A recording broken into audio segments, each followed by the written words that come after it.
બાકી આગળ કન્ટિન્યુ કરીએ છીએ. ઓકે, એસિડ અને બેઝ છે એ આમ તો આપણે જોવા જઈએ ને તો તમારે છે એ ઇનઓર્ગેનિક ની અંદર પણ આવે છે અને ઓર્ગેનિક ની અંદર આવે છે, બેયની અંદર આવે છે પોઈન્ટ. ઇનઓર્ગેનિક ની અંદર થોડોક અલગ કન્સેપ્ટ છે, ઓર્ગેનિકમાં અલગ કન્સેપ્ટ છે, ને ફિઝિકલ ની અંદર એ કોઈ પણ એસિડ કેટલો સ્ટ્રોંગ છે એની વિશેની માહિતી આવે છે ઇક્વિલિબ્રિયમ ની અંદર. તો આ એક એવો ટોપિક છે કે જે ત્રણ કેમેસ્ટ્રીને છે એ એકબીજાની સાથે કનેક્ટ કરે છે. હવે આપણે છે એ જે ઓર્ગેનિક પોઈન્ટ ઓફ વ્યૂ જોવાના છીએ એની માટે થઈને થોડું ઘણું ફિઝિકલ કેમેસ્ટ્રી પણ આપણે છે એ જોવું જ પડશે. અલગ અલગ સમયે આની ડેફિનેશન છે એ આપવામાં આવેલી છે. પહેલો જે પ્રયત્ન કરેલો છે એ આર્હેનિયસે. અચ્છા, આર્હેનિયસ જે છે એને શું કીધેલું હતું? આર્હેનિયસ એવું કીધું કે the compound which gives H plus that is proton in aqueous medium. અચ્છા, ઇન એક્વિયસ મીડિયમ ની અંદર એટલે પાણીની અંદર જે છે એ પ્રોટોન ડોનેટ કરે એને શું કહેવાય? એસિડ કહેવાય. અને જે વોટર ની અંદર OH માઇનસ ડોનેટ કરશે એને આપણે કહેશું બેઝ. આમ તો જોવા જઈએ તો આ ડેફિનેશન બહુ પ્રોપર છે, પણ એની અંદર અમુક લિમિટેશન છે. પહેલી લિમિટેશન તો એ છે કે એને અહીંયા આગળ વોટરની લિમિટેશન મૂકી દીધી છે, એક્વિયસ મીડિયમ. પાણીમાં OH માઇનસ કે H પ્લસ આપે ને તો જ એસિડ કે બેઝ કહેવાનું. કોઈક માની લો કે બેન્ઝીનમાં H પ્લસ પ્રોડ્યુસ કરે છે તો એને શું કહેવું? તો એની માટેથી આપણી પાસે કોઈ વર્ડ નથી. તો અહીંયા આગળ સોલ્વન્ટની લિમિટેશન એને મૂકેલી છે. સોલ્વન્ટ કમ્પલસરી વોટર હોય તો જ છે એ આપણે એને એસિડ છે એ કહી શકીએ, બાકી એને એસિડ ન કહી શકીએ. બીજી એની લિમિટેશન શું છે કે વોટરની અંદર આપણને ખબર છે કે આ પ્રોટોનની સાઇઝ કેટલી હોય, તો કે પ્રોટોનની સાઇઝ છે 10⁻⁻15 મીટર, બરાબર? આટલી બધી નાની સાઇઝ વાળો પાર્ટિકલ વોટરની અંદર છે એ એક્ઝિસ્ટ ન કરે. એટલે H પ્લસ આયન છે એ પાણીની અંદર કયા સ્વરૂપે હાજર રહેશે એ તમને સમજાય શકો. તો આની લિમિટેશન છે. બીજું, બધા જ એસિડ એવા નથી કે જે તમને H પ્લસ છે એ ડોનેટ કરી શકે. ફોર એક્ઝામ્પલ તમે યાદ કરજો, આ BF3 એસિડ જ છે પણ એ ક્યારેય H પ્લસ આપણને આપતા નથી.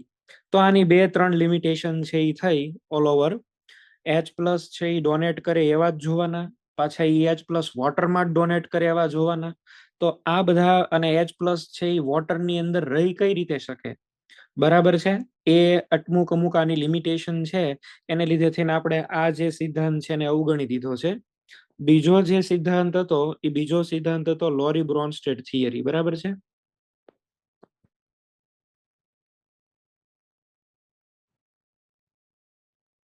અચ્છા, લોરી બ્રોન્સ્ટેડ ની જે થિયરી છે ને, આને બનાવ્યું તો એવું જ છે, પણ આને શું કીધું કે the compound which can donate H plus donor હોય ને એ બધાને આપણે એસિડ કહેશું, એવું એને કીધું. અને સોલ્વન્ટની લિમિટેશન કાઢી નાખી, બરાબર છે? પ્રોટોન ડોનર જે હોય આ બધાને આપણે કહેશું acid. Proton donors are acid. જે કોઈ પણ પ્રોટોન ડોનર છે એ બધાને કહેશું એસિડ, એવું એને કીધું. અને જે OH માઇનસ ડોનર છે એને આપણે કહીશું બેઝ. ઇન એની મીડિયમ, કોઈ પણ ની અંદર. એટલે આમાં એને થોડોક સુધારો કર્યો, OH માઇનસ ને રિપ્લેસ કરીને આખો જે કન્સેપ્ટ છે ને એને પ્રોટોન ઉપર જ બનાવ્યો. એટલે એનું કેવું એવું હતું, આ આખી થિયરી જે છે ને it is also known as proton transfer theory. H plus transfer theory. એને એવું કીધું કે એસિડ એટલે શું, તો કે જે H પ્લસ ને ડોનેટ કરે. માની લો કે અહીંયા કોઈ કમ્પાઉન્ડ છે, તો જે કમ્પાઉન્ડ H પ્લસ તમને ડોનેટ કરે, H પ્લસ ડોનર, એને આપણે કહીશું એસિડ. અને જે કમ્પાઉન્ડ H પ્લસ ને એક્સેપ્ટ કરે એને આપણે કહીશું બેઝ. તો એમણે નવી થિયરી છે એ બનાવી અને એના સોલ્વન્ટની લિમિટેશન કાઢી નાખી. કોઈ પણ મીડિયમમાં કોઈ પણ જગ્યાએ જે પ્રોટોન ડોનેટ કરે એને આપણે કહેવાનું એસિડ, જે પ્રોટોન એક્સેપ્ટ કરે એને કહેવાનું બેઝ. અને એકોર્ડિંગ ટુ ધેમ, આ લોરી ને બ્રોન્સ્ટેડ બે અલગ અલગ સાયન્ટિસ્ટ છે, પણ બે એક જ સમયે એક સાથે એક સરખો સિદ્ધાંત આપ્યો.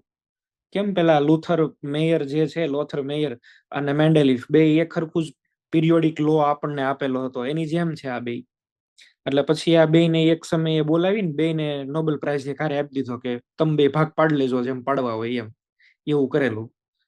તો એમાં આ લોકો એવો સિદ્ધાંત આપ્યો કે H+ છે એ પ્રોટોન ડોનર છે અને H+ એક્સેપ્ટર જે છે એ બેઝ છે. તો એકોર્ડિંગ ટુ ધેમ કોઈ દિવસ છે ને રિએક્શન છે એ ક્યારેય ખાલી કોઈ એસિડ ની ન જોવા મળે. એસિડ ને બેઝ રિએક્શન એક હારે જ થાય. માની લઈએ કે આપણે છે એ HCl ને વોટરમાં ડિઝોલ્વ કરીએ, તો HCl પ્લસ વોટર, આ બેમાંથી HCl ને એવું માની લઈએ અત્યારે કે પ્રોટોન ડોનેશન કરવાની ટેન્ડન્સી વધારે છે અને આની પાસે લોન પેર છે, તો એ પ્રોટોન એક્સેપ્ટ કરે. જેવો પ્રોટોન છે એ ડોનેટ કરે એટલે Cl તો થઈ જાય છે Cl- અને વોટરે એક્સેપ્ટ કર્યો પ્રોટોન એટલે ત્યાં બની જાય છે H3O+. તો આને પ્રોટોન ડોનેટ કર્યો એટલે ઇટ ઇઝ કોલ્ડ એસિડ, આને પ્રોટોન એક્સેપ્ટ કર્યો એટલે આને બેઝ કહેવાય. અને આ રિએક્શન આખી ઇક્વિલિબ્રિયમમાં હોય. અહીંયા બનશે કોન્જુગેટ બેઝ અને આને કહેશું કોન્જુગેટ એસિડ. તો એસિડ ની અંદરથી બને છે કોન્જુગેટ બેઝ અને બેઝ ની અંદરથી બને છે કોન્જુગેટ એસિડ.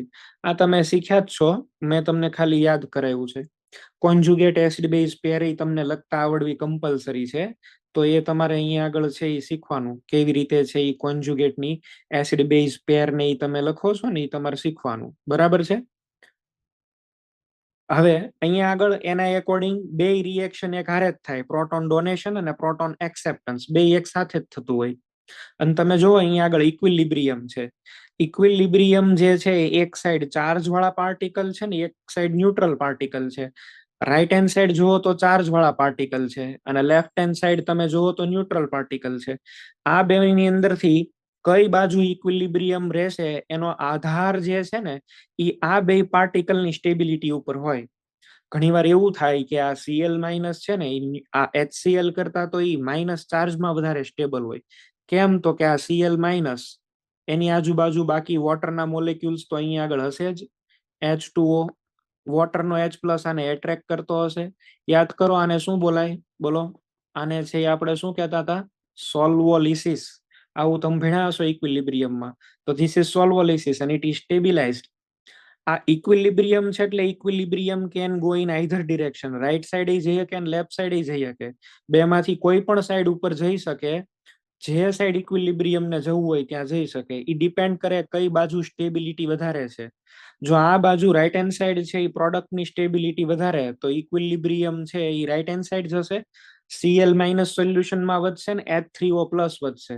જેટલો સોલ્યુશનમાં H3O+ છે એ વધે એટલું અહીંયા આગળ છે એ સ્ટેબિલિટી છે એ શું થતી જશે? વધતી જાય એનાયન ની. અને એસિડ વધારે ને વધારે છે એ સોલ્યુશનમાં એન્ટર કરતો જાય. આપણે એવું બોલશું કે HCl જે છે ને H+ આપ્યા પછી વધારે સ્ટેબલ બને છે અને એટલે એ સ્ટ્રોંગ છે.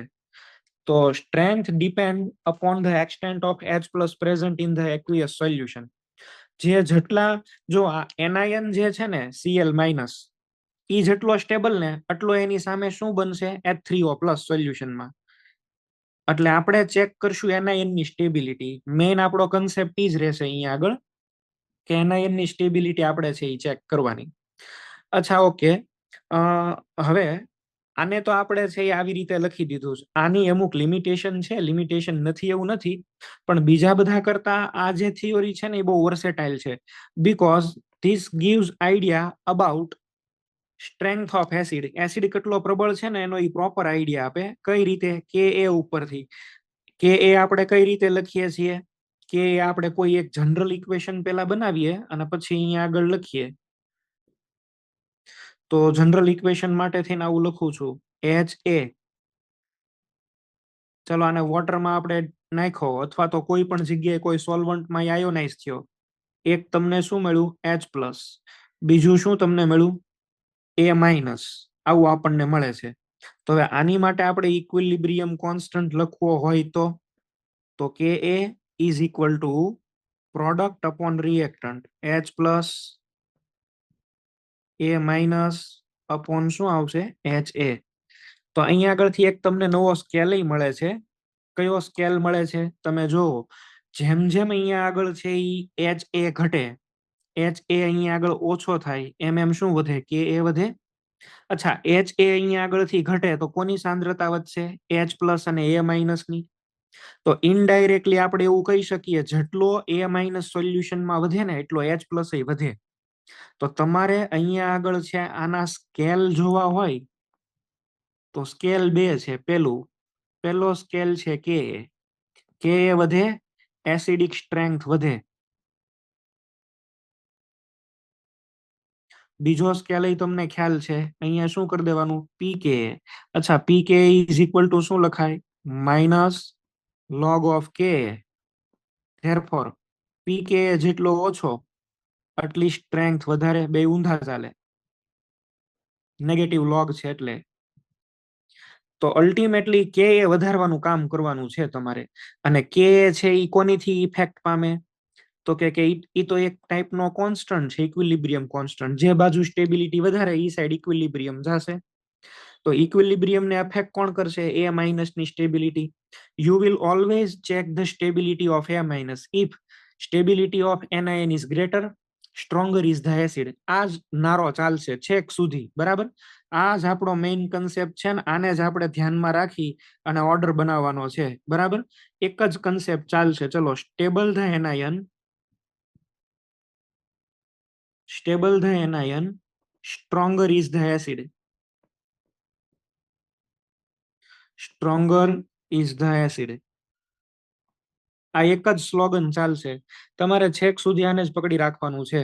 અને આની સ્ટેબિલિટીને કોણ કોણ ઇફેક્ટ કરે ને એ ચેક કરવાનું છે. થર્ડ કન્સેપ્ટની હવે હું અહીં આગળ વાત કરી દઉં. આપણે આને જ ફોકસ કરવાનો છે. Lowry Bronsted concept is versatile. It gives quantitative idea about acidic strength. આ તમને મેથેમેટિકલ રિલેશનશિપ આપે છે, કેટલો H પ્લસ સોલ્યુશનમાં પ્રોડ્યુસ થાય છે, પીએચ કેટલી મળશે. એટલા માટે થઈને આ પ્રિન્સિપલ બહુ જ વધારે યુઝ થાય છે. આમાં લિમિટેશન તો છે જ કે ભાઈ BF3 કેમ એસિડ છે એ સમજાવો નથી સમજાવી શકાતું, પણ બીજા બધા કરતા આને વધારે મેથેમેટિકલી કોરિલેટ થાય છે એટલે આપણે આનો યુઝ મેક્સિમમ કરીએ છીએ. ચલો, થર્ડ નંબરનો પ્રિન્સિપલ કયો છે? થર્ડ નંબરની અંદર આવશે લુઈસ. અચ્છા, લુઈસે છે એને આની કરતા નાના પાર્ટિકલને કન્સિડર કર્યો. હી કન્સિડર્ડ ઇલેક્ટ્રોન પેર. અને ઇલેક્ટ્રોન પેર ને કન્સિડર કરી છે એટલે એકોર્ડિંગ ટુ હિમ, જો ઓલામાં શું હતું, પ્રોટોન જેમાં ડોનેટ થાય એને આપણે કહેતા હતા એસિડ. અહીંયા ઇલેક્ટ્રોનની પેર છે, બરાબર છે. ઇલેક્ટ્રોન પેર, ખાલી ઇલેક્ટ્રોન ની હો, ઇલેક્ટ્રોન પેર ડોનર. ઓલા કરતા ઊંધું થશે. ઓલામાં H પ્લસ ડોનર શું હતો, એસિડ. તો આમાં electron pair negative charge particle છે. આ શું કહેવાશે, બેઝ. અને ઊંધું છે ઇલેક્ટ્રોન પેર એક્સેપ્ટર.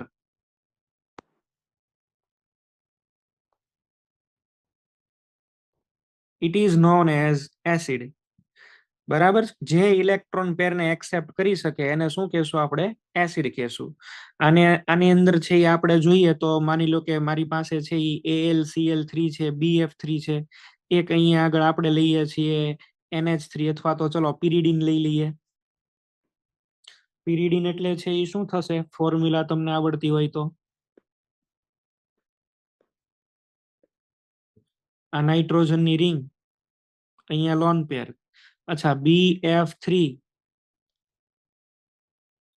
તમે જોવાનું ઓક્ટેટ કમ્પ્લીટ નથી. અને ઓક્ટેટ કમ્પ્લીટ નથી, એની પાસે એક વેકેન્ટ ઓર્બિટલ છે.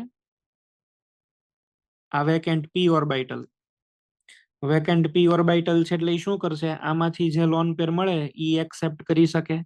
અને એ લોન પેર જેવી એક્સેપ્ટ કરશે એટલે શું બની જશે, અહીંયા આગળ તો પિરિડીન. આની સાથે આવી જશે BF3. આને ઇલેક્ટ્રોન પેર એક્સેપ્ટ કર્યા એટલે માઇનસ, અને નાઇટ્રોજને ડોનેટ કર્યા એટલે એની ઉપર શું થયું, પ્લસ. તો જો this is acid base reaction. Acid ને બેઝ રિએક્શન છે ને ઓલવેઝ હારે જ થાય. કેમ, રેડોક્સ રિએક્શન, ઓક્સિડેશન રિડક્શન એક હારે થાય, એની જેમ છે. આને ઇલેક્ટ્રોન પેર એક્સેપ્ટ કર્યા એટલે આને કહેવાય લુઈસ એસિડ, અને આને કહેવાય Lewis base. Lewis base are electron pair donor, not an electron donor, electron pair donor. અને એસિડ છે ઇલેક્ટ્રોન પેર એક્સેપ્ટર છે. આવા આપણે ઘણા બધા એક્ઝામ્પલ લઈ શકીએ, પણ આપણી માટે તો અત્યારે સ્ટ્રેન્થ બનાવવાનો, ઓર્ડર બનાવવાનું કામ છે. તો આપણે હવે મેઇન કન્સેપ્ટ ઉપર છે એ આવ્યા. મેં તમને મેથેમેટિકલ આઈડિયા છે એ બધા જે કાંઈ દેવાના હતા એ મેં તમને દઈ દીધા. હવે આપણે એવું કરીએ કે ઓર્ડર બનાવવો છે તો એની માટે થઈને કન્સેપ્ટ લર્ન કરીએ. અમુક અમુક છે એ આપણે પોઈન્ટ જોવા જોશે. એનઆઈએન ની સ્ટેબિલિટીને એફેક્ટ કરે ને એવા જ ફેક્ટર્સ જોવાના છે, કારણ કે અલ્ટિમેટ તો મેં તમને અહીંયા આગળ આ કીધું, stable the anion stronger is the acid.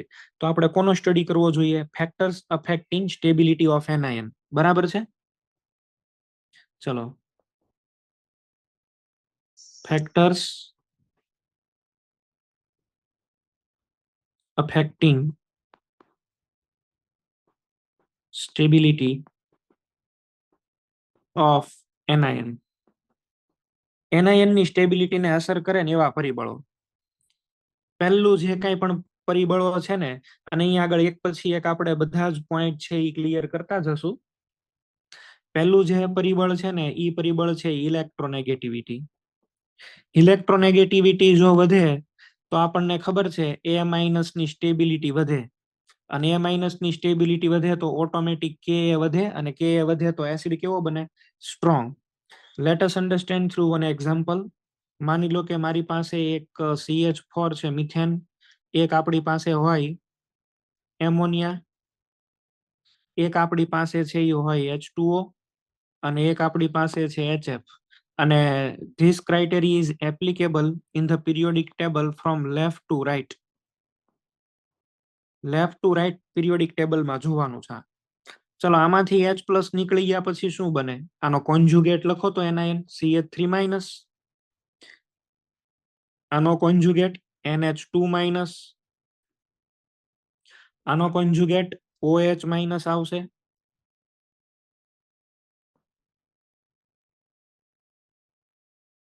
આનો કોન્જુગેટ F માઇનસ. હવે કયો છે આમાં સ્ટેબિલિટી કમ્પેર કરો. લ્યો, કાર્બન છે એની કરતા નાઇટ્રોજનની ઇલેક્ટ્રોનેગેટિવિટી વધારે, નાઇટ્રોજન કરતા ઓક્સિજન, અને એની કરતા ફ્લોરિન. તો એનાયન જે છે એ માઇનસ, એની સ્ટેબિલિટીનો ઓર્ડર બનાવો તો શું બન્યો બોલો? આ CH3 માઇનસ કરતા છે એ કોણ વધારે સ્ટેબલ નીકળશે? NH2 minus, due to more electronegativity. એની કરતા OH માઇનસ ને એની કરતા F minus. Stable the anion stronger is the acid. તો કે એનો ઓર્ડર શું નીકળે બોલો? CH4 મિથેન કરતા વધારે એસિડિક કોણ હશે? NH3. એની કરતા વધારે એસિડિક કોણ હશે? H2O. અને એની કરતા વધારે કોણ આવશે? HF. અને HF તો હાઇડ્રોફ્લોરિક એસિડ, તમને ખ્યાલ જ છે. તો અહીંયા આગળ છે એ ફેક્ટર છે એ અફેક્ટ કરે છે ઇલેક્ટ્રોનેગેટિવિટી. ઇલેક્ટ્રોનેગેટિવિટી નો તમે ક્રાઇટેરિયા જોવ ને તો તમને પાછું પેલું યાદ આવવું જોઈએ કમ્પલસરી. કયું યાદ આવવું જોઈએ બોલો? પરસન્ટેજ હેસ કેરેક્ટર. પરસન્ટેજ હેસ કેરેક્ટર વધે તો ઇલેક્ટ્રોનેગેટિવિટી વધશે ને, અને ઇલેક્ટ્રોનેગેટિવિટી વધે એટલે એ માઇનસ ની સ્ટેબિલિટી વધે, કે એ વધે. સ્વાભાવિક છે. આ એક બહુ સ્પેશિયલ કેસ છે અને પૂછાયેલો ક્વેશ્ચન સોલ્વ કરાવું છું. CH3 that is ethane. Ethene, ethyne. એક અહીંયા આગળ NH3 અને એક વોટર. હવે એમ કે ભાઈ આની અંદર તમે સ્ટેબિલિટીની કમ્પેરિઝન કરો. તો કેવી રીતે આપણે કમ્પેરિઝન કરવી પડે? પહેલા તો આપણે આના બધાના કોન્જુગેટ લખીએ. એનાયન ગમે એક પ્રોટોનને જવા દો, CH3 CH2 માઇનસ. આની અંદરથી CH2 double bond CH minus, CH triple bond C minus, NH2 minus, અને અહીં આગળ શું આવશે? OH minus. અચ્છા, આની અંદર જુઓ તો તમારો કાર્બન કયો છે? sp3, sp2, અહીંયા sp. This is sp3 nitrogen, sp3 oxygen. તમે લોકો યાદ કરો, કેમિકલ બોન્ડિંગમાં ક્યાંક શીખ્યા હશો. આ sp કાર્બન છે ને, sp, એની ઇલેક્ટ્રોનેગેટિવિટી sp3 ની તો તમને ખ્યાલ છે કેટલી હોય? 2.5. આની કેટલી થઈ જાય છે બોલો? આની થઈ જાય છે 2.8 સમથિંગ, અને આની થઈ જાય છે 3.25. નાઇટ્રોજનની તો 3 જ છે અને ઓક્સિજનની 3.5. જેમ ઇલેક્ટ્રોનેગેટિવિટી વધારે એમ છે એ સ્ટેબિલિટી વધારે. તમે છે ને આ જે કેસ છે ને અહીંયા આગળ sp કાર્બન અને sp3 નાઇટ્રોજન એને ફોકસ કરો આ બેને. કોઈ પણ જગ્યાએ ઇન એની કેસ નાઇટ્રોજન આગળ જ હોય એક્સેપ્ટ વન, એકને છોડીને. કોને છોડીને? તો કે આ અહીંયા આગળ પોઈન્ટ લખું છું, આને છોડીને ઓલવેઝ નાઇટ્રોજન બધે આગળ જ હોય. કાર્બન sp અને નાઇટ્રોજન છે એ sp3, આમાં એક કાર્બન આગળ. આને સિવાય કોઈ પણ દુનિયાના કેસ લઈ લો ને, માની લો કે કાર્બન sp અને નાઇટ્રોજન sp2, જીતી જશે nitrogen. Carbon sp2 nitrogen sp3 જીતી જશે નાઇટ્રોજન. બધામાં નાઇટ્રોજન જીતે, એક જ કેસમાં નાઇટ્રોજન હારે, કાર્બન sp અને નાઇટ્રોજન sp3. બરાબર? તો આ કેસ તમને ખ્યાલ રહેવો જોઈએ. આપણે ઇન્ડક્ટિવ ઇફેક્ટમાં આ વાત કરી હતી. તો હવે તમે ઓર્ડર બનાવો. અહીંયા આગળ મોસ્ટ સ્ટેબલ છે એ કોણ થશે? ઓક્સિજન 3.5 છે ને. તો ડાયરેક્ટ આપણે KA નો જ ઓર્ડર બનાવીએ. સૌથી સારામાં સારો H2O, એની પછી કોણ આવી જશે? sp carbon. જો આલ્કાઇન.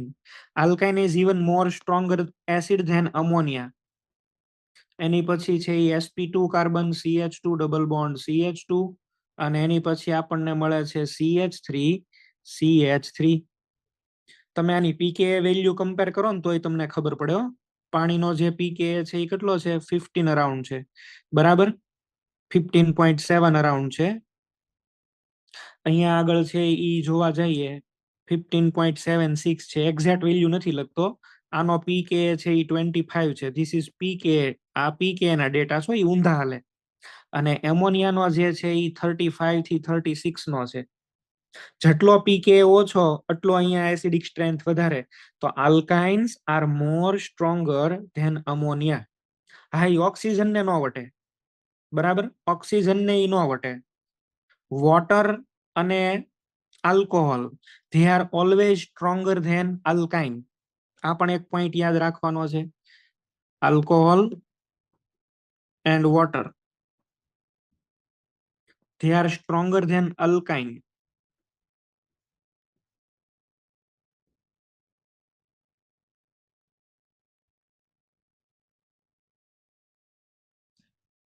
તો ઇલેક્ટ્રોનેગેટિવિટી પરસેન્ટેજ હેસ કેરેક્ટર વાળો ક્રાઇટેરિયા શીખ્યા. થર્ડ નંબરનો ક્રાઇટેરિયા. થર્ડ નંબરનો ક્રાઇટેરિયા આપણે છે એ જો જોઈએ ને, તો થર્ડ નંબરના ક્રાઇટેરિયાની અંદર આવશે size. Size of the atom which accommodate negative charge. જે નેગેટિવ ચાર્જને સાચવતો હોય એની સાઇઝ જોવાની. અચ્છા, સાઇઝ વધશે તો પણ A માઇનસ ની સ્ટેબિલિટી વધશે, Ka વધશે. અને this criteria is applicable in the periodic table from top two bottom. એક જ ગ્રુપ વાળા હોય ને એને ચેક કરવાના છે. એક જ ગ્રુપ ના હોય એ. જેમ કે ભાઈ હું અહીંયા આગળ લઉં, ચલો HF, એની પછી HCl, એની પછી HBr, અને એની નીચે આવશે HI. HF માંથી શું મળશે? F માઇનસ, અહીંયા Cl minus, Br minus, I minus. F minus છે તો એ F માઇનસ ની સાઈઝ કેવી છે? નાની છે. I માઇનસ છે, Cl માઇનસ ની સાઈઝ થોડીક મોટી થાય, Br ની મોટી થાય, I માઇનસ ની સાઈઝ એકદમ મોટી થઈ જાય. સાઈઝ વધે તો શું થાય? બધામાં ચાર્જ તો એક સરખો જ છે. તમે લોકો, મને જ્યાં સુધી ખ્યાલ છે ત્યાં સુધી ફિઝિક્સની અંદર ચાર્જ ડેન્સિટી ભણો છો. બરાબર? વીજભાર ઘનતા 3 પ્રકારની હોય. રેખીય વીજભારની ઘનતા એને બોલાય લેમ્ડા. પછી પૃષ્ઠ વીજભાર ઘનતા આવે છે, પૃષ્ઠ વીજભારની ડેન્સિટી આવે છે, એને સિગ્મા કહેવાય છે. અને એક આવે છે કદની ઘનતા આવે, વીજભાર ઘનતા, એને રો થી બતાવાય. મોસ્ટ પ્રોબેબલી આવું કંઈક હોય છે. તો અહીંયા આગળ આપણે ચાર્જ ડેન્સિટી લઈએ તો charge density rho is equal to formula શું આવે? Charge upon volume. આવી કંઈક ફોર્મ્યુલા આવે. વોલ્યુમ જેનું નાનું એની ઉપર ચાર્જ છે ને એ બહુ બધો અહીંયા આગળ નજીક હોય, મેકિંગ ધેમ અનસ્ટેબલ. અને વોલ્યુમ જેનું વધારે, એમાં ચાર્જ છે એ બધે સ્પ્રેડ થઈ જાય. અને ચાર્જ સ્પ્રેડ થાય એટલે સ્ટેબિલિટી શું થાય? વધે. This becomes more stable due to dispersal of charge. અને આ ઓછો સ્ટેબલ હોય due to due to concentrated charge. આમાં ચાર્જ ભેગો હોય ને ઓલામાં ચાર્જ છૂટો છવાયો હોય. ચાર્જ જેટલો સેપરેટ આઉટ થાય ને એટલો પોટેન્શિયલ. તમે લોકો એક આવી ફોર્મ્યુલા ભણો છો, potential energy V is equal two શું છે બોલો, કે ક્યુ અપોન આર. આવી ફોર્મ આગળ માઇનસ હોય પણ એને આપણે નથી લેતા, પણ આવું કે Q1 Q2 અપોન આર આવું તમે ભણો છો. જેટલો ડિસ્ટન્સ વધે ને અંદરો અંદર ચાર્જમાં, આટલી છે ની પોટેન્શિયલ એનર્જી છે એ શું થાય, ઓછી થાય, સ્ટેબિલિટી વધે. તો થોડું ઘણું ફિઝિક્સ ભણી લેવું જોઈએ. ચલો આને જવા દઈએ. તો કહેવાની વાત એ છે કે જેમ જેમ સાઇઝ વધે એમ સ્ટેબિલિટી વધે. સાઇઝ વધે એમ સ્ટેબિલિટી વધે. તો આ કેસમાં F minus BR minus I minus આમ નીચે જાવ એમ શું થાય, સાઇઝ ઇન્ક્રીઝ થાય છે. અને સાઇઝ ઇન્ક્રીઝ થાય તો કે એની વેલ્યુ પણ શું થશે, ઇન્ક્રીઝ. ઓર્ડર બનાવીએ તો છે એ ઓર્ડર શું બનવો જોઈએ અહીંયા આગળ, ચલો બોલો. અહીંયા આગળ ઓર્ડર શું બનશે, કે એ HF કરતા વધારે સ્ટ્રોંગ કોણ નીકળશે, HCl. એની કરતા વધારે સ્ટ્રોંગ આવશે HBr. એની કરતા વધારે સ્ટ્રોંગ આવશે HI. ગ્રુપ નંબર 16 વાળા લ્યો ને, અહીં આગળ H2O છે. ચલો એન નીચે શું આવે, H2S. આની નીચે શું આવે, H2Se. આની નીચે શું આવશે, H2Te. Oxygen, sulphur, selenium, tellurium, polonium. તમને એમ કે આમાં એસિડિક સ્ટ્રેન્થ બનાવો, તો એનાયન્સ બનાવીએ. અહીં આગળ શું બને આમાં, OH minus, SH minus, SEH minus, TEH minus. કેમ બનશે ઓર્ડર, કે એ H2O કરતા વધારે H2S એસિડિક હોય, એની કરતા H2Se ને એની કરતા વધારે H2Te. તો આ તમને છે એ પોઈન્ટ નો ખ્યાલ આવવો જરૂરી છે. બરાબર છે. ફરીથી બે ક્રાઇટેરિયા હું તમને અહીંયા આગળ કહી દઉં છું. પહેલું આપણે ultimately you have to check the stability of anion. જેટલો એ માઇનસ સોલ્યુશનમાં વધશે ને એટલો H પ્લસ ઓટોમેટિક વધવાનો જ છે. 1:1 મોલ રેશિયો છે. જો તો આપણે એવો કન્સેપ્ટ બનાવ્યો કે stable the anion, stronger is the acid. પછી આપણે એનાયન ને સ્ટેબલ કરે એવા ફેક્ટરને ચેક કરીએ તો પેલો ફેક્ટર કયો છે, ઇલેક્ટ્રોનેગેટિવિટી. આ પિરિયોડિક ટેબલ ની અંદર જોવાનું હોય. જેમ સેન્ટ્રલ એટમ જેની ઉપર ચાર્જ આવે છે એની ઇલેક્ટ્રોનેગેટિવિટી વધે એમ સ્ટેબિલિટી ઓફ એનાયન વધે, એસિડિક સ્ટ્રેન્થ વધે. બીજું આપણે છે એ ચેક કર્યું percentage S character. Percentage S character વધારે તો પણ ઇલેક્ટ્રોનેગેટિવિટી વધારે. અને આમાં સ્પેશિયલ કેસ છે કાર્બન અને નાઇટ્રોજનનો. sp કાર્બન વટી જાય છે sp3 નાઇટ્રોજનને. એટલે અમોનિયા કરતા તો આલ્કાઇન જે છે ને એ કેવો થશે, વધારે એસિડિક. પણ આલ્કાઇન ક્યારેય ઓક્સિજનને નહીં વટે. બરાબર, એ વટવાનો જ નથી, કારણ કે 3.5 છે સામે. સેકન્ડ ક્રાઇટેરિયા આપણે લીધો સાઇઝ ઓફ ધ એટમ. તો એની અંદર જેમ જેમ સાઇઝ વધે છે એમ એમ ચાર્જનું ડિસ્પર્શલ વધે ને ચાર્જ બધે સ્પ્રેડ આઉટ થઈ જાય એમ એનાયનની સ્ટેબિલિટી વધે. અને એનાયનની સ્ટેબિલિટી વધે એટલે ઓટોમેટિક H પ્લસ પણ છે એ સોલ્યુશનમાં સ્ટેબલ બને, અને એટલે એ વધારે ને વધારે એસિડિક કહેવાય. અને આ ક્રાઇટેરિયા ટોપ ટુ બોટમ આપણે એપ્લાય કરવાનો છે. બરાબર છે. ચલો નેક્સ્ટ ક્રાઇટેરિયા છે આની અંદર જોઈએ આપણે. હવે અહીંયા આગળ નેક્સ્ટ ક્રાઇટેરિયાની અંદર આપણે લાગુ કરીએ ઇન્ડક્ટિવ ઇફેક્ટ. બરાબર છે. Fourth number, inductive effect. આ ઇફેક્ટ આવે તો કેવો રોલ પ્લે કરે જોઈ લઈએ. અહીંયા આગળ આપણે આ ઇફેક્ટની કેવી અસર થાય છે. ચલો આને સમજાવવા માટે થઈને હું અહીંયા આગળ લઉં છું 1 ડિગ્રી આલ્કોહોલ, CH3CH2 અથવા 2 ડિગ્રી 3 ડિગ્રી જે તમને અનુકૂળ લાગે એ આલ્કોહોલ લઈ લઈએ આપણે. 1 ડિગ્રી આલ્કોહોલ લઈ લઈએ. આ R CH2OH, that is 1 degree alcohol. બનાવો છે આની અંદરથી એનો conjugate RCH2O minus. 2 degree alcohol લ્યો.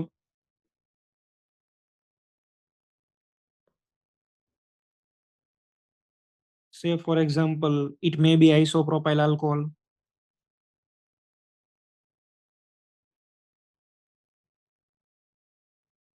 આ 2 ડિગ્રી. હજી એક લઈ શકાશે 3 ડિગ્રી. આ તમે આલ્કોહોલ ફિનોલ ઇથરમાં શીખ્યા છો, એ જ લખું છું.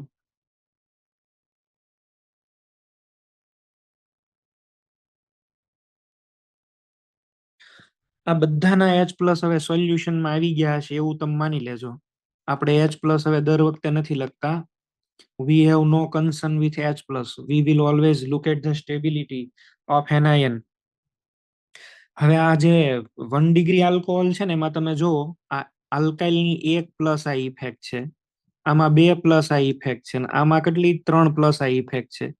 જેમ જેમ પ્લસ આ ઇફેક્ટ વધે એમ એમ ચાર્જ અહીંયા આગળ વધે, આમાં વધશે અને આમાં તો બહુ જ વધી જશે ચાર્જ. અચ્છા, જેટલો અહીંયા ચાર્જ ઓક્સિજન ઉપર વધે એટલું H પ્લસ નું લિબરેશન ડિફિકલ્ટ બને. H પ્લસ અહીંયા આગળથી આ જે નીકળવાનો છે ને એ બહુ ડિફિકલ્ટ બને, કારણ કે આની ઉપર ચાર્જ બહુ વધારે છે. Electron density is very very high, and that's why the liberation of H plus or firing of H plus જેટલો H plus નીકળવો જોઈએ એટલો નીકળી ન શકે. અથવા તો તમે સ્ટેબિલિટી કમ્પેર કરો, જો અહીંયા ચાર્જ મેક્સિમમ છે, this should be least stable, આ ઓછામાં ઓછું સ્ટેબલ થવું જોઈએ. તો આપણે આને આવી રીતે લખી દઈએ, H પ્લસ નું તો આપણે કઈ કામ નથી, ચાર્જ વધે છે અને ચાર્જ વધે છે એટલે સ્ટેબિલિટી ઘટે છે. તો ટોપ ટુ બોટમ તમે અહીંયા આગળ આવો છો એમ સ્ટેબિલિટી કેવી થાય છે? ઓછી. બરાબર, ચાર્જ એટલે ક્યુ ની વેલ્યુ વધે છે, સ્ટેબિલિટી ઓફ ધ એનાયન ડિક્રીઝિસ, અને એ ઘટે એટલે કે ની વેલ્યુ પણ કેવી થાય છે? ઘટે છે. તો ઇન કેસ ઓફ આલ્કોહોલ કે એમાં 1 ડિગ્રી આલ્કોહોલ ઓલવેઝ વધારે, પછી 2 ડિગ્રી, પછી 3 ડિગ્રી. જેમ જેમ પ્લસ આ ઇફેક્ટ વધી ને એમ એમ આલ્કોહોલની એસિડિક સ્ટ્રેન્થ ઘટી ગઈ, આલ્કોહોલની એસિડિક સ્ટ્રેન્થ ઓછી થઈ ગઈ. આપણે અહીંયા આગળ એસિડના એક્ઝામ્પલ થી નહીં સમજવાની ટ્રાય કરીએ. ચલો, માનો કે અહીંયા આગળ મારી છે CH3COOH અને એક અહીંયા આગળ છે ClCH2COOH. હવે આ બેનો એનાયન બનાવો તો જઈ, આમાં શું બનશે? CH3COO-, આમાં બનાવો ClCH2COO-. હવે આમાં તમે જોવો ને તો આ Cl હોવાને લીધે થઈ અને ધીટ બીકમ્સ -I, અને આમાં મિથાઇલ છે એ શું છે? +I. +I તો ઇલેક્ટ્રોન ને શું કરે? ડોનેટ કરે તો ચાર્જ વધે, અહીંયા ચાર્જ શું થાય? ઘટે. કોણ સ્ટેબલ બનશે? Cl વાળો સ્ટેબલ બનશે, અને Cl વાળો છે એ સ્ટેબલ બન્યો તો આપણે જો Ka કમ્પેર કરતા હોઈએ તો Ka ની અંદર આ વધારે એસિડિક નીકળે. આવું આપણે ઓર્ડર બનાવી શકીએ. જો એસિટિક એસિડ, આની કરતા ક્લોરો એસિટિક એસિડ, આની કરતા ડાઇક્લોરો એસિટિક એસિડ, અને આની કરતા પણ વધારે કોણ આવશે? ટ્રાઇક્લોરો, Cl3CCOOH. આ વધારે ને વધારે એસિડિક હોય. ઇલેક્ટ્રોકેમિસ્ટ્રીમાં તેની કન્ડક્ટિવિટીનો ઓર્ડર આવે છે. બરાબર, એમસીક્યુ આપેલો છે, સોલ્વ કરજો. તો -I વિડ્રોઈંગ ગ્રુપની અંદર એનાયનની સ્ટેબિલિટી વધે. You are checking always stability of the anion. તો તમે અહીંયા આગળ માનો ને કે આ એનાયન છે, આ A- છે, A-. હવે આ A- ની હારે તમે છે એ કોઈ માની લો કે વિડ્રોઈંગ ગ્રુપ જોઈન કરી દો, EWG. તો આ EWG તો શું કરશે? ચાર્જને ખેંચશે. ચાર્જને ખેંચે એટલે સ્ટેબિલિટી વધે. અને માનો કે અહીંયા કોઈ ડોનેટિંગ ગ્રુપ જોઈન કરો, EDG. તો ડોનેટિંગ ગ્રુપ તો ચાર્જની સ્ટેબિલિટી શું વધારે? ચાર્જ વધારે, સ્ટેબિલિટી ઘટાડે. તો જેની અંદર EWG છે ને, EWG, they are always stronger acid as compared to the component having EDG. Withdrawing group વાળા ઓલવેઝ વધારે એસિડિક, ડોનેટિંગ ગ્રુપ વાળા ઓલવેઝ ઓછા એસિડિક, એવું આપણે કહી શકીએ. આવું આપ્યું ચલો તમને CH3COOH, અને એક તમને આવું આપ્યું છે. હવે એ તો ખબર પડે ને, આ પેલામાં ડોનર છે એ મિથાઇલ છે અને આમાં ટર્શરી બ્યુટાઇલ છે. ટર્શરી બ્યુટાઇલમાં +I ઇફેક્ટ વધારે, કાર્બન વધારે તો +I ઇફેક્ટ વધારે, ઓછો એસિડિક. તો આ બધા એક્ઝામ્પલ હવે તો રેગ્યુલર જ છે, તમારે જાતે પછી વિચારવાના થાય આની અંદર. ઓકે. નેક્સ્ટ છે એ આપણે અહીંયા આગળ વિચારીએ, નવું એક્ઝામ્પલ છે એ લઈએ. ચલો, પછીનો પોઈન્ટ જે છે ને ઈ પોઈન્ટ છે ફોર્થ કે ફિફ્થ જે પોગ્યા મને યાદ નથી, તમારી રીતે નંબરિંગ કરતા રહેજો. એની પછીનો પોઈન્ટ છે resonance. Resonance also affect the stability of anion, અને એ બહુ સારી રીતે અફેક્ટ કરી શકે. કેવી રીતે આપણે ચેક કરીએ? આપણને કીધું છે એક આલ્કોહોલ આપ્યો છે, એક આપ્યો છે કાર્બોક્સિલિક એસિડ, એક આપણને આપ્યો છે ફિનોલ, અને એક આપણને આપ્યો છે સલ્ફોનિક એસિડ. હવે એમ કીધું કે આમાં એસિડિક સ્ટ્રેન્થ ડિસાઈડ કરો. તો આપણે પેલા આલ્કોહોલ ને લઈએ. અચ્છા, આલ્કોહોલ માંથી H+ ગયા પછી શું? RO-. ફિનોલ માંથી ગયા પછી શું?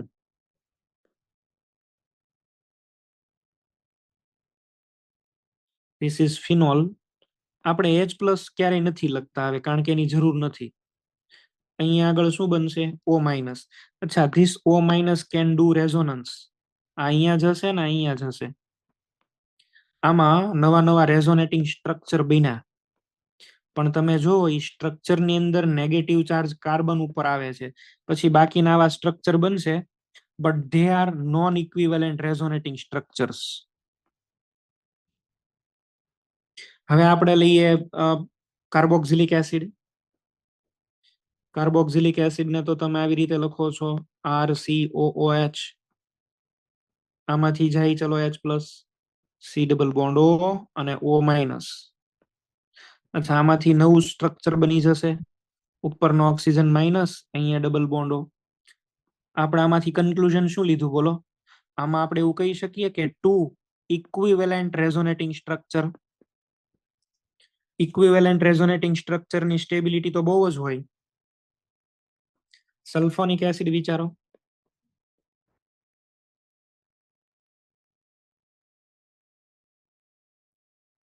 ચલો, આની અંદરથી H+ ગયા પછી S+O, અહીંયા થશે O-. અચ્છા, ઈ O- હવે ઉપરના ઓક્સિજન ઉપર પણ જશે રેઝોનન્સ. અહીંયા આગળ પણ નીચેના ઓક્સિજન સાથે પણ આવશે.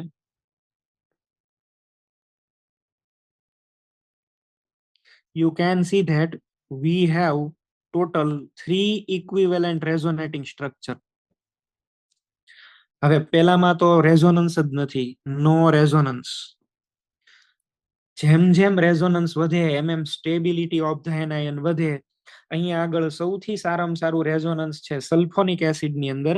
તો આપણો ઓર્ડર શું બનશે? પહેલા આવી જશે SO3H, એની પછી કાર્બોક્સિલિક એસિડ, એની પછી અહીંયા આગળ આપણને મળવું જોઈએ કયું? તો કે ફિનોલ, અને એની પછી અહીંયા આગળ આવશે આલ્કોહોલ. તમે જુઓ ને તો આલ્કોહોલની જનરલ બધી વેલ્યુ 15 અરાઉન્ડ હોય, 15-16 અરાઉન્ડ. અચ્છા, ફિનોલની વેલ્યુ pK 10 અરાઉન્ડ છે, કાર્બોક્સિલિક એસિડ નો બધે 5 અરાઉન્ડ છે, અને સલ્ફોનિક નો 0 અરાઉન્ડ છે. આ બધી પીકે વેલ્યુ મેં મસ્તી લખી છે, કઈ જરૂર નથી આની, બરાબર? આ તો ઠીક છે, આપણે અહીંયા આગળ કીધી, બાકી આની કઈ જરૂર છે નહીં એવી. તમે જોઈ શકો છો અહીંયા. તમને એવો કોઈ ક્વેશ્ચન પૂછે કે ઓર્ગેનિક ની અંદર સૌથી સ્ટ્રોંગેસ્ટ એસિડ કયો? તમારો જવાબ આવવો જોઈએ sulphonic acid. Sulphonic acid is the strongest acid in organic chemistry. Inorganic માં નહીં, ઓર્ગેનિક કાર્બનિક રસાયણમાં સૌથી સ્ટ્રોંગેસ્ટ એસિડ કોણ છે? Sulphonic acid. પછી સેકન્ડ નંબરે કાર્બોક્સિલિક એસિડ, પછી ફિનોલ, અને છેલ્લે આલ્કોહોલ. ઓકે, 6 નંબરનો ક્રાઇટેરિયા. આપણે રેઝોનન્સ ની આરે એક ડી ઓર્બિટલ રેઝોનન્સ એ શીખ્યા હતા.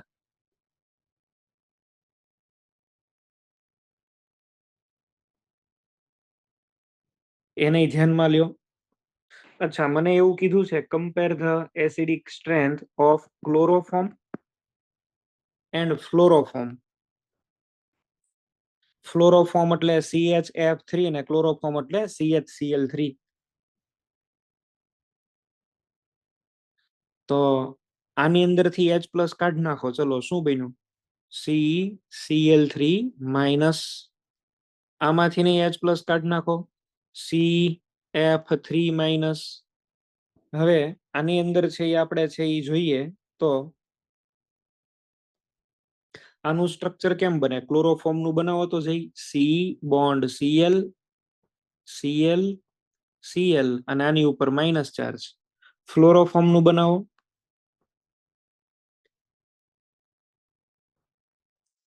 તમને લોકોને ખ્યાલ છે કે આ ક્લોરીન ની પાસે વેકેન્ટ ડી ઓર્બિટલ હોય અને due to that vacant D orbital back bonding is possible. આમાં તમે બેક બોન્ડિંગ કરાવવા જાવ, લ્યો આમાં બેક બોન્ડિંગ કોઈ દી નો થાય. આમાં નો બેક બોન્ડિંગ. આની પાસે બીબી નથી અને આની પાસે બીબી છે. બીબી વાળો થોડોક સુખી કહેવાય, બરાબર છે? આમ તો દુખી કહેવાય પણ હવે આમ સુખી છે એવું રાખીએ આપણે આ કેસમાં. તો આ વધારે સ્ટેબલ નીકળો ને એટલે ક્લોરોફોર્મ ઇઝ મોર એસિડિક, કે એની વેલ્યુ ક્લોરોફોર્મ ની વધારે નીકળે. એમાંથી H+ ને રિમૂવ કરવો વધારે ઈઝી છે મોટા ભાઈ, ફ્લોરિન વાળામાંથી રિમૂવ કરવો એની કરતા, બરાબર છે? તો આવું વિચારવાનું આપણે. બીજું એક્ઝામ્પલ હું અહીંયા આગળ લઈને દેખાડું છું, જોવો જઈ.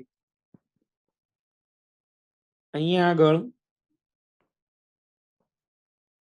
એક ઓક્સિજન છે, આ બીજો ઓક્સિજન છે અને વચ્ચે એનો હાઇડ્રોજન છે.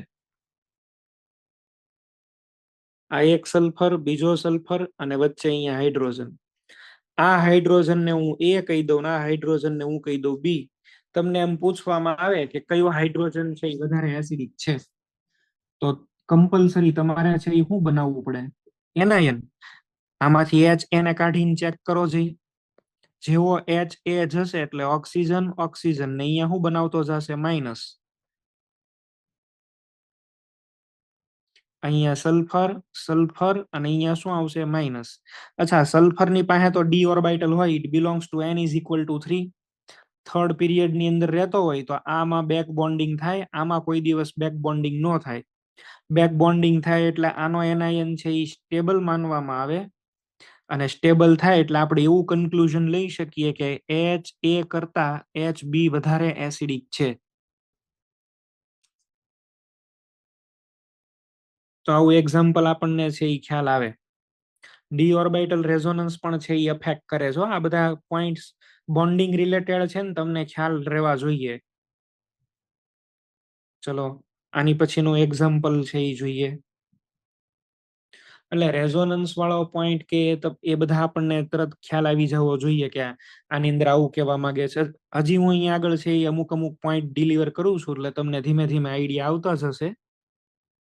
ડી ઓર્બિટલ કેવી રીતે ઇફેક્ટ થાય છે, કેટલાક એક્ઝામ્પલ કરીએ. ચલો પહેલા મને અહીંયા આગળ છે એ આવી રીતે કમ્પાઉન્ડ આપ્યો છે. એક છે અહીંયા OH, અહીંયા આગળ એક બીજું આપણને આપેલું છે NH. અચ્છા, આ હાઇડ્રોજન ને મેં કીધું છે 1, આ હાઇડ્રોજન ને કીધું છે 2. હવે તમારે અહીંયા આગળ કમ્પેર કરવાનો છે કે એનો ઓર્ડર, કે કોનો વધારે ને કોનો ઓછો, કે કોનામાં વધારે ને કેનામાં ઓછો, વિચારવાનું છે.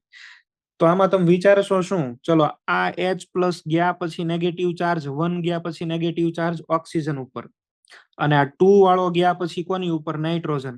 કોણ વધારે નેગેટિવ ચાર્જ ને સાચવશે? તો કે સાહેબ ઓક્સિજન વધારે સાચવે. Stable the anion stronger is the acid. તો આપણો આન્સર છે એ શું આવ્યો? H1 વધારે છે H2 કરતા. ક્લિયર? આવી ટાઈપનો ક્વેશ્ચન છે ટૂંકમાં. આ એક્ઝામ્પલ છે આપણી પાસે. આવું આપી દીધેલું છે.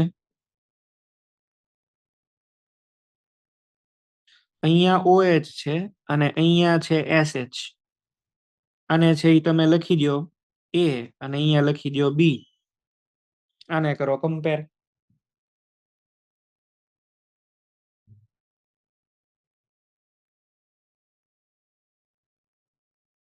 કોણ વધારે આવશે? બી વધારે આવશે એ કરતા. કેમ? સલ્ફર અને ઓક્સિજન તો એક જ પીરિયડના એલિમેન્ટ, અને એક જ પીરિયડના એલિમેન્ટ હોય તો એની અંદર જેમ સાઇઝ વધારે, એક જ ગ્રુપના એલિમેન્ટ, સોરી, એક જ ગ્રુપના એલિમેન્ટની અંદર જેમાં સાઇઝ વધારે એ વધારે એનાયન સારો બનાવી શકે, એટલે સલ્ફર ગ્રેટર ધેન ઓક્સિજન બી તરત નીકળી જાય, એ તરત ઇઝીલી ન નીકળે. ચલો આવું આપ્યું છે.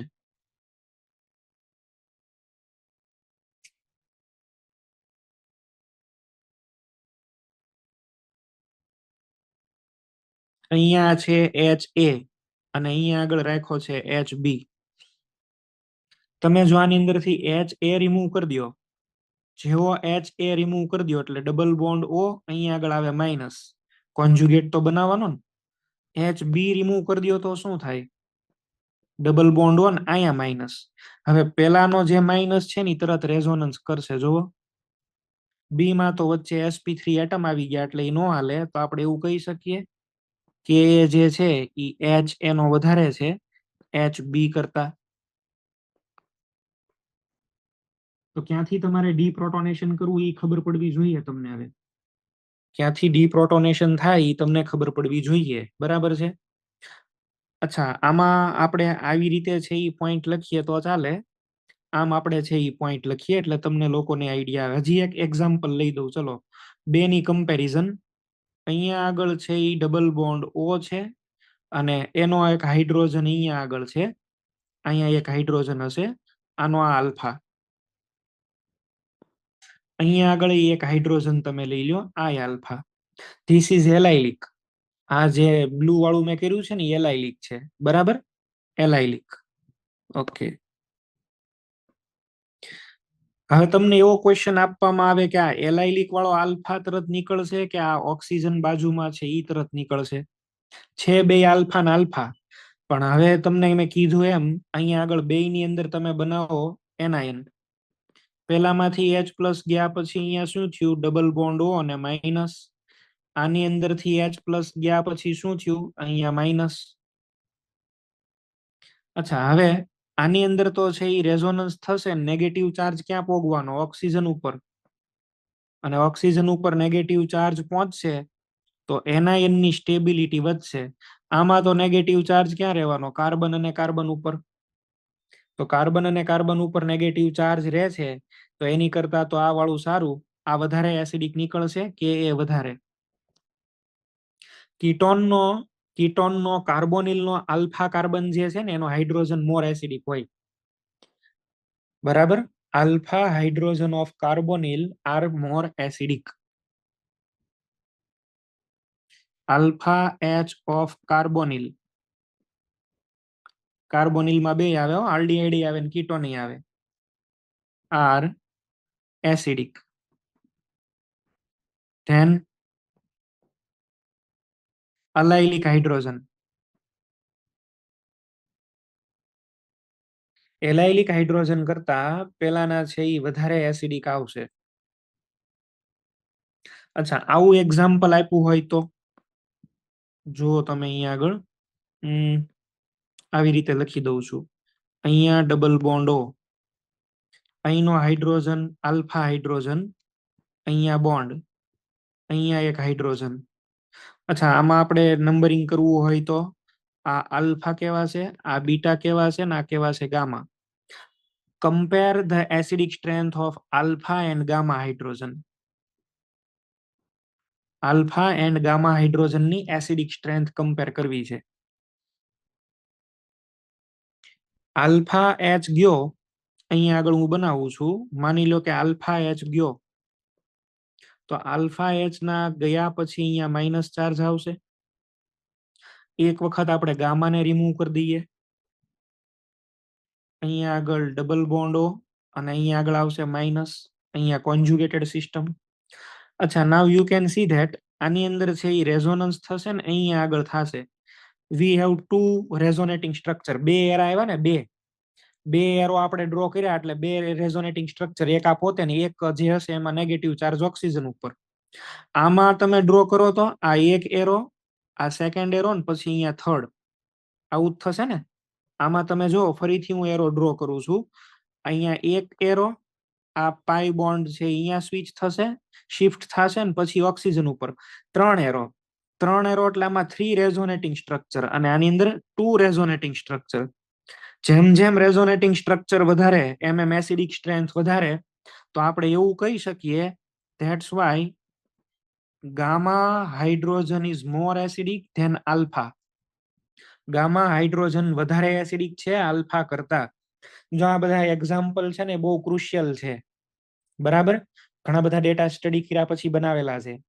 એટલે આવા આપણને એક્ઝામ્પલ પૂછે તો આપણને આવા આવડવા જોઈએ, આવું વિચારવાનું છે લોજિકલી. ચલો હું એક એક્ઝામ્પલ તમને સોલ્વ કરવા આપું છું, એમાં એક સાથે 2-3 ક્લિયર થઈ જશે. આપણને આવું એક એક્ઝામ્પલ આપ્યું છે, ધીસ ઇઝ સાયક્લોહેક્ઝિનોન. અહીંયા ડબલ બોન્ડ ઓ છે. 3 હાઇડ્રોજન તમને આપ્યા, બરાબર છે. 3 હાઇડ્રોજન આપું છું. અહીંયા આગળ ચલો આ H આલ્ફા, આને બીટા કહીએ, આને કહીએ ગામા. CO ની બાજુમાં છે એટલે એને આલ્ફા પોઝિશન કહેવાય. તો this is H alpha, H beta અને H ગામા. તમે ઓર્ડર બનાવો, હાલો આલ્ફા બીટા ગામામાં કોણ વધારે કોણ ઓછું. By yourself.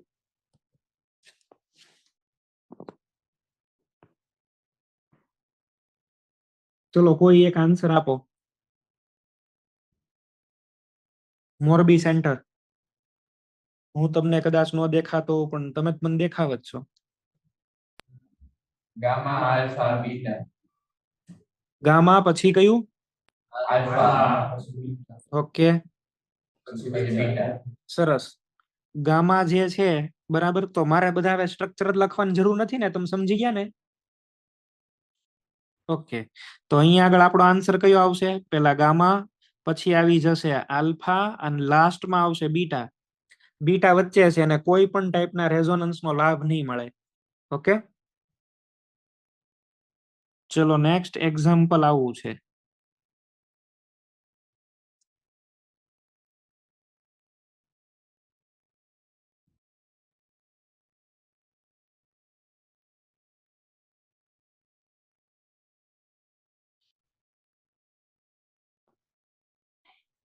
એક અહીંયા આગળ OH આપણને આપેલો છે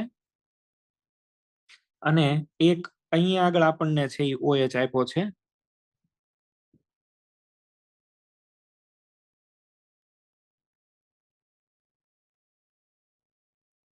બે અહીંયા આગળ આપણને, આના શું સોલ્વ કરવાનું મન થાય છે વારા ઘડીએ, હશે કઈ કાલો. અચ્છા, બે આપણને આપેલા છે, this is hydrogen number 1 and this is hydrogen number 2. આવા બે આપણને અહીંયા આગળ હાઇડ્રોજન આપેલા છે અને તમને એવું પૂછે કે which of the following is more easy to remove. કયો વધારે એસિડિક નીકળશે? ચલો ઇનડાયરેક્ટલી.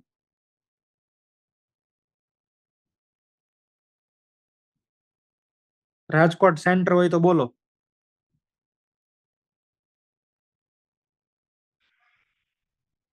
રાજકોટ સેન્ટર હોય તો બોલજો. છે કોઈ? I અને 2 હોય. પેલું બીજું 1 વાળું વધારે અને 2 1 વાળું 2 ઓછું. ઓકે, 1 ની અંદર ઓક્સિજન ઉપર માઇનસ ચાર્જ લાવો પછી જો મનશે રેઝોનન્સ કરવા અને છે કઈ સુધી પોગી જશે. ઓલા 2 વાળામાં એવો કોઈ બેનિફિટ છે નહીં, તો એમાં કઈ એડવાન્ટેજ નહીં મળે તમને. હા તો બરાબર છે. તો તમારે છે એ રેઝોનન્સ ને પણ જોવાનું છે.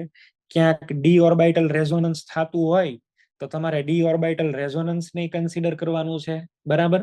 આની પણ આપણે છે એ વાત કરી. એટલે પોઈન્ટ બધા જ છે એ તમારે જોઈ લેવાના, બરાબર છે. પોઈન્ટ બધા જ આપણને છે એ ખ્યાલમાં રહેવા જોઈએ. તો આ પણ એક અસરકારક પરિબળ હતું. હવેનું એક અસરકારક પરિબળ છે એ આપણે લઈએ. ઈ છે બબ્બે ગ્રુપ જોઈન્ટ કરીએ. તમે ટોટોમેરિઝમમાં શીખ્યા હશો, એને થોડુંક આપણે આગળ વધારીએ. 6-7 નંબર એવા યાદ નથી. ચલો આવું આપ્યું છે અને આને આપણે અલગથી ટોપિક જ બનાવીએ. આનું નામ છે active methylene group, AMG. AMG એટલે આવું વિચારો ને, અહીંયા આગળ એક C ડબલ બોન્ડ ઓ છે, આમ છે. બે માં આલ્ફા તો કમ્પેર કરવાના જ છે તમારે. એક્ટિવ મિથિલિન ગ્રુપ એટલે બીજું કાંઈ નહીં, એની અંદર એક એવો CH2 હોય, આને પેલા જવા દઉં પછી લખું છું. એક એવો CH2 હોય કે જે CH2 ની બે બાજુ વિડ્રોઈંગ ગ્રુપ હોય, EWG. That is known as active methylene group. દાખલા તરીકે આપણને એક અહીંયા આગળ આપેલું છે એસિટાઇલ એસિટોન, અને એક મને ખાલી આપ્યું છે એસિટોન. હવે આના હું હાઇડ્રોજન અલગ રાખું, આનો હાઇડ્રોજન નીચે H, અહીંયા આગળ આનો H છે, બે આલ્ફા આલ્ફા. પણ હવે તમે વિચારો તો અહીંયા આગળ હું માઇનસ ચાર્જ મૂકી દઉં પેલા વાળામાં. જેવો માઇનસ ચાર્જ અહીંયા આગળ આપણે મૂકી દઈશું એટલે ડબલ બોન્ડ ઓ અહીંયા માઇનસ. આની અંદર એ છે એ માઇનસ મૂકો લ્યો. આની અંદર શું થશે? નેગેટિવ ચાર્જ જે છે એ રેઝોનન્સ કરશે. નેગેટિવ ચાર્જ છે અહીંયા આગળ આ એક, અહીંયા બે સાઈડ, આમાં એક જ સાઈડ કાર્બોનિલ. આ વાળું હંમેશા વધારે નીકળે. એક્ટિવ મિથિલિન ગ્રુપ અહીંયા આગળ વચ્ચે છે, એની બે બાજુ C ડબલ બોન્ડો વિડ્રોઈંગ ગ્રુપ છે. જો આ વિડ્રોઈંગ ગ્રુપ છે ને આ વિડ્રોઈંગ ગ્રુપ છે.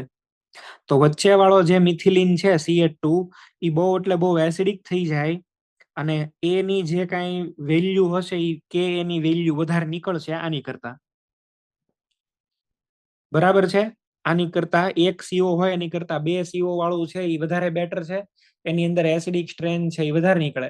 ટોટલ પેલામાં 3 રેઝોનેટિંગ સ્ટ્રક્ચર બને, ઓલાની અંદર 2 રેઝોનેટિંગ સ્ટ્રક્ચર બને. આવું કહીએ કે આપણે બીજું બાજુમાં એક્ઝામ્પલ લખું છું. ચલો એક આવું આપ્યું છે અને એક આવું આપ્યું છે C ડબલ બોન્ડ O. પેલા તો અહીંયા આગળ જે જોઈએ તો આમાં આ H અને આનો આ હાઇડ્રોજન. સેકન્ડ વાળું છે એ વધારે નીકળશે એસિડિક, કારણ કે એમાંથી જો આપણે અહીંયા આગળ રિમૂવ કરીએ હાઇડ્રોજન, આ પોઈન્ટ ઉપરનો આનો કાર્બનનો હાઇડ્રોજન અને આમાં આ કાર્બનનો આલ્ફા આલ્ફા ચેક કરવાના, તો એ વધારે ને વધારે એસિડિક નીકળે. કારણ કે એ શું છે? Active methylene group. બરાબર? Active methylene group. અને એટલું નહીં, જેટલો એ હાઇડ્રોજન વધારે એસિડિક થાય ને એટલો એની અંદર પર્સન્ટેજ ઇનોલ વધારે બને. આવું તમે શીખ્યા હશો ટોટોમેરિઝમમાં. આઇસોમેરિઝમ તમે ભણ્યા ત્યારે આવું ટોટોમેરિઝમ શીખ્યા હશો. આનું આ હાઇડ્રોજન જેટલો એસિડિક થાય આલ્ફા, એટલો વધારે ને વધારે છે એ ઇનોલ પર્સન્ટેજ બને. નેક્સ્ટ કન્સેપ્ટ અહીંયા આગળ છે એ જોઈએ. આમાં તે એક બીજું મારે તમને સમજાવવું છે. મારે કમ્પેરિઝન આની કરવી છે. જો થોડોક ટફ ક્વેશ્ચન બનાવું છું. ટફ ક્વેશ્ચન એટલા માટે આપણે બનાવીએ કે તમને લોકોને આઈડિયા મળે. અહીંયા આગળ OMeOET એટલે કોઈ આપણે એસ્ટર લઈ લઈએ અહીંયા આગળ. અને અહીંયા આગળ છે, હવે હું રાખું છું સાદો આપણો ketone C double bond O, C double bond O. અચ્છા, બે ની અંદર તમે હાઇડ્રોજન ને રિમૂવ કરી દો. બેમાં આમાં અહીંથી હાઇડ્રોજન રિમૂવ કરો, આમાં અહીંથી હાઇડ્રોજન રિમૂવ કરો. હાઇડ્રોજન રિમૂવ કર્યા બાદ અહીંયા ડબલ બોન્ડ OMe, આ ડબલ બોન્ડ O, અને અહીંયા માઇનસ. આમાંથી નહીં રિમૂવ કરો, અહીંયા માઇનસ અને ડબલ બોન્ડ O. હવે હું જે કહું છું એ સાંભળો. અહીંયા આગળ તો છે ને એસ્ટર આવી ગયો, અને એસ્ટર જે છે ને એ પોતે આવું રેઝોનન્સ કરતો હશે, હા કે ના? અહીંયા આગળ જે એસ્ટર છે એ પોતે જ રેઝોનન્સ કરતો હોય ને, પોતે જ્યારે રેઝોનન્સ કરતો હોય ને ત્યારે હવે એનું પોતાનું ઈ કોઈ દિવસ છે ને હવે ઇલેક્ટ્રોન ખેંચશે નહીં, કારણ કે એને લોન પેર સિદ્ધિ મળે છે અને બાજુમાં ઓક્સિજન ડોનર છે, એટલે ઈ ઓછું રેઝોનન્સ કરશે. જ્યારે આમાં એવું નથી, આમાં તો બે સાઈડ રેઝોનન્સ થાય, અને બે સાઈડ થાય એટલે આ વધારે છે એ હારો વિડ્રોઈંગ ગ્રુપ કહેવાય. આમાં પ્લસ એમ ઇફેક્ટ થઈ ગઈ, અને due to that plus M effect that carbanion becomes less stable, ઓછો સ્ટેબલ થશે. એસ્ટર જે છે ને એસ્ટર, એની ઈ છે ને પોતાની મસ્તીમાં જ તે છે એ એકદમ લીન હોય. જ્યારે પણ ક્યારેય તમને અહીંયા આગળ આવો એસ્ટર મળે તો જો આ એસ્ટર છે ને આટલો ભાગ એ પોતે પોતાની રીતે જ રેઝોનન્સ છે ને એ કરતો હોય. બરાબર છે? આટલો ભાગ પોતે પોતાની રીતે જ રેઝોનન્સમાં હોય. એક હું રેઝોનન્સ એનર્જીનો ડેટા લખીને તમને દેખાડું એટલે તમને લોકોને છે એ ખ્યાલ આવે.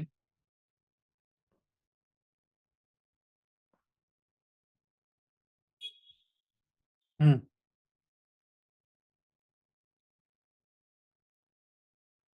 અહીંયા ડબલ બોન્ડ O અને OMe અને એક અહીંયા આગળ આ લખી દઉં છું ડબલ બોન્ડ OMe અને અહીંયા આગળ રીતે એક બોન્ડ મૂકું છું.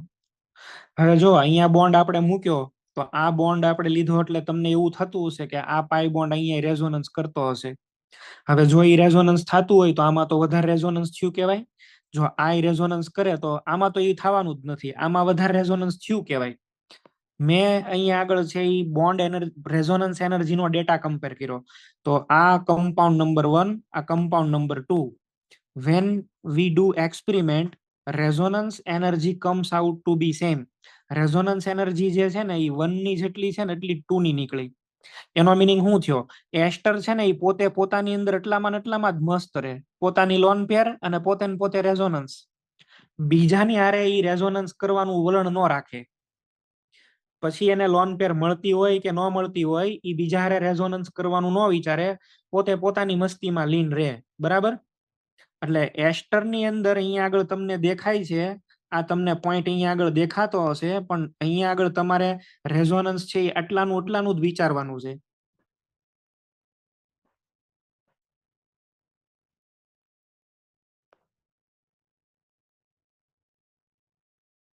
તમારે આટલાનું જ વિચારવાનું, જો આટલાનું જ તે ઈ પોતે પોતાની અંદર જ રેઝોનન્સ કરે. એટલે એસ્ટર આપેલા હોય ને તો કાર્બેનાઇન એટલો બધો સ્ટેબિલાઇઝ નહીં થાય. મેં જે કન્સેપ્ટ કીધો એ પેલા તમને સમજાણું કે નહીં સમજાણું, પેલા ઈ કહી દો, યસ ઓર નો બોલજો. ઓકે, હવે હું MCQ આપું છું. ચલો, આવું આપણને આપેલું છે.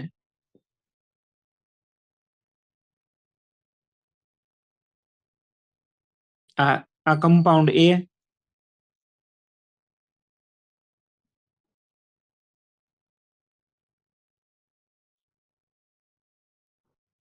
કમ્પાઉન્ડ B,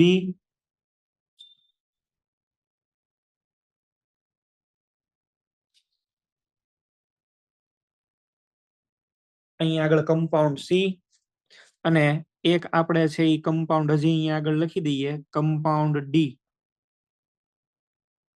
અને ડી કમ્પાઉન્ડ કંઈક આવી રીતે છે. અહીંયા આગળ આ જે કાર્બન ઉપર હું ડોટ કરું છું એના હાઇડ્રોજનની એસિડિક સ્ટ્રેન્થ નક્કી કરવાની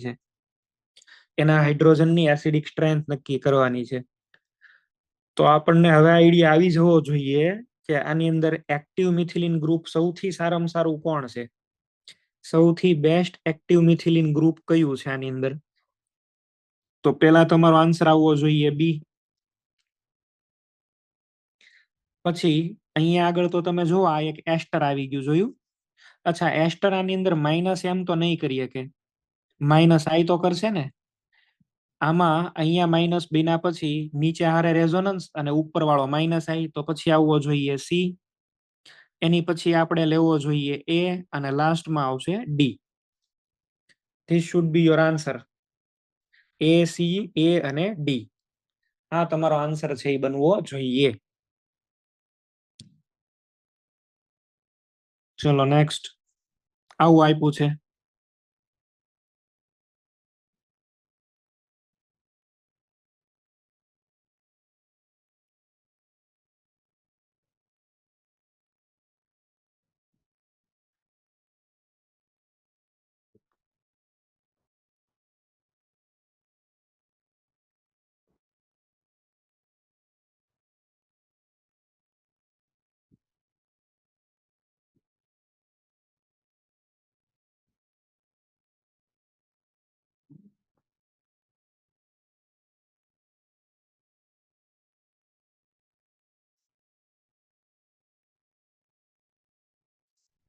ચલો, તમને લોકોને હવે એવું કે અહીંયા આગળ છે એ તમે એસિડિક હાઇડ્રોજન છે એની પ્રબળતાનો ક્રમ બનાવો. તો આ બધા એક્ટિવ મિથિલિન ગ્રુપ છે.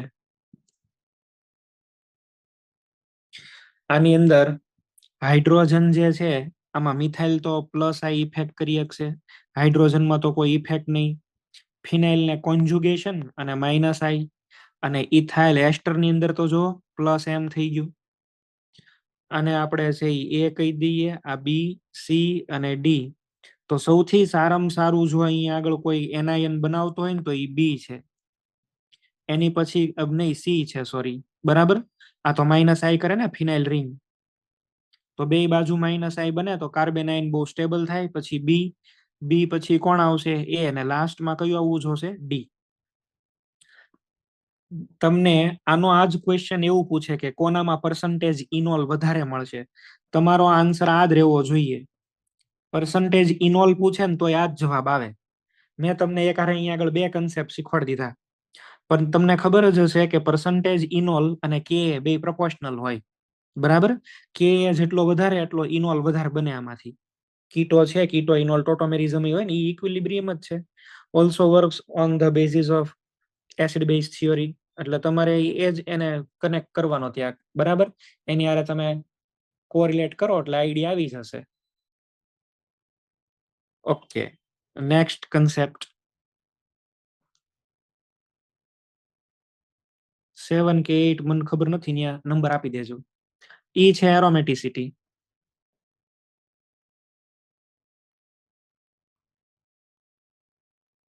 આ એક્ઝામ્પલ આપણે કરેલું છે, પણ જો તમને યાદ હોય તો આનો એક હાઇડ્રોજન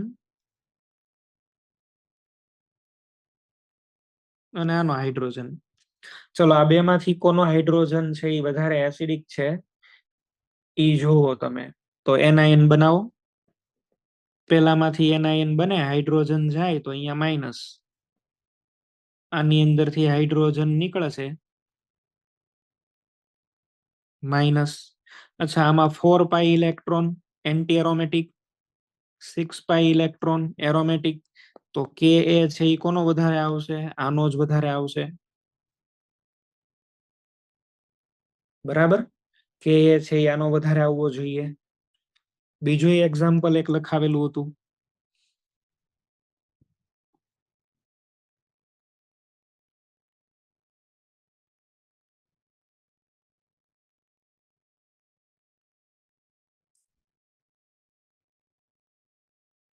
આમાં એસિડિક હાઇડ્રોજન કયો લેવાનો મેન્શન નથી કર્યો, પણ તમને હવે આવડવું જોઈએ. આ હાઇડ્રોજન અહીંનો એસિડિક લેવાનો. એ હાઇડ્રોજન ને ત્યાંથી કાઢી નાખો. જેવો એ હાઇડ્રોજન ત્યાં રિમૂવ થશે, આ હાઇડ્રોજન જેવો અહીંયા આગળથી રિમૂવ થયો એટલે અહીંયા આગળ માઇનસ, અહીંયા ડબલ બોન્ડ, અને અહીંયા શું આવવું જોઈએ? માઇનસ.